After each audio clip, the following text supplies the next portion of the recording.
Hello అండి, బంగాళదుంప deep fry చేస్తున్నాను.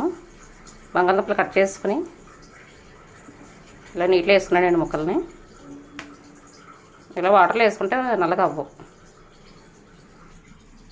మొలకెత్తిన గింజలండి, ఇవి కూడా క్లీన్ చేసుకుని బాక్స్లో వేసుకున్నాను ఇందులోని. ఇప్పుడు మూత పెట్టేస్తే సాయంత్రం కల్లా మొలకలు వచ్చేస్తాయి.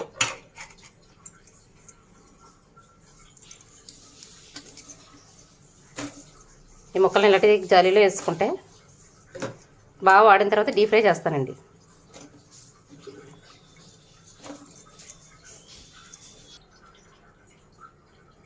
ఇందులో వేసుకుని మూతలు పెట్టేసుకుంటే వాటర్ వాడిన తర్వాత అప్పుడు డీప్ ఫ్రై చేస్తానండి. గింజలన్నా లేటుగా నానబెట్టాను, అందుకే సాయంత్రానికి మొలకలు వచ్చేలాగా అయ్యింది. అంతేనండి, వాటర్ వాడిపోయిన తర్వాత డీప్ ఫ్రై చేస్తాను బంగాళదుంప. స్టవ్ మీద ఆయిల్ అయితే పెట్టుకున్నానండి. Oil heat ఎక్కిపోయింది.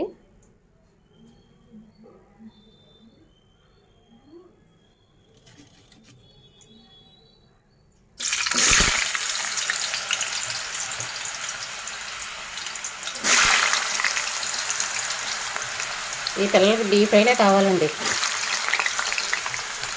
ఏది ఎలాగ ఉన్నా కానీ చేయలేక చచ్చిపోతున్నాం.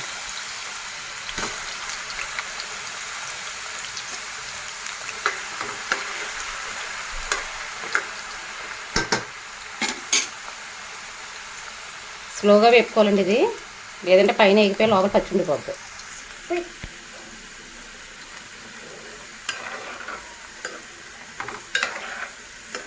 ఫ్రై స్లోగా చేసుకుంటే బాగుంటుందండి, క్రిస్పీగా వస్తాయి.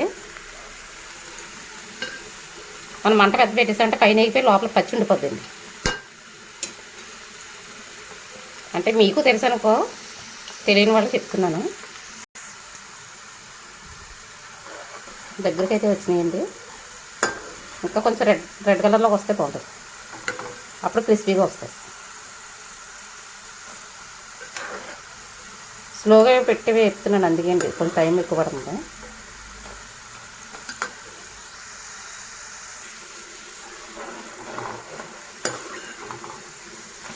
రెడ్ కలర్ వస్తున్నాయండి, ఇంకొంచెం వేపుకుందాం. గోల్డెన్ షేడ్ వస్తుందండి, తీసేస్తున్నాను. మరీ ఎక్కువగా ఉంటే మాడిపోతాయి.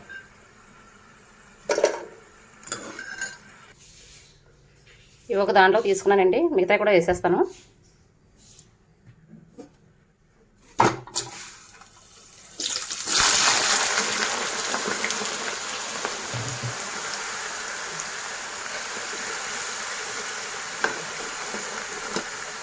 పిల్లలు డీప్ ఫ్రైలు అంటేనే బాగా తింటారండి. కూరలు అనేసరికి దగ్గరికి రారు, కానీ డీప్ ఫ్రైలు చేస్తే ఎంతనే తింటారు. ఇందులోనే కరివేపాకు కూడా వేసుకున్నామండి. కరివేపాకు ఇంకా ఎక్కువ వేసుకోవాలి. కరివేపాకు అయిపోయిందని నేను కొంచెం వేసాను, ఎక్కువ వేసుకుంటే బాగుంటుంది. ఇవి కూడా దగ్గరికి వచ్చినాయండి, తీసుకుందాం. ఇంకా అయిపోయిందండి ఫ్రై అయితే. ఇందులో సాల్ట్, కారం వేసుకుంటున్నాను. నేను మసాలాలు ఏమి వేయట్లేదు. చాలామంది గరం మసాలా వేసుకుంటారు, కానీ వేయట్లేదు. మా పిల్లలు తింటారండి.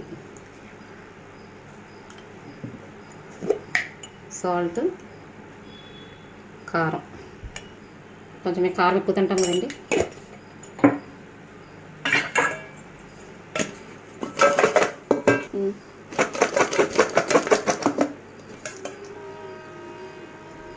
అంతేనండి, బంగాళదుంప ఫ్రై రెడీ.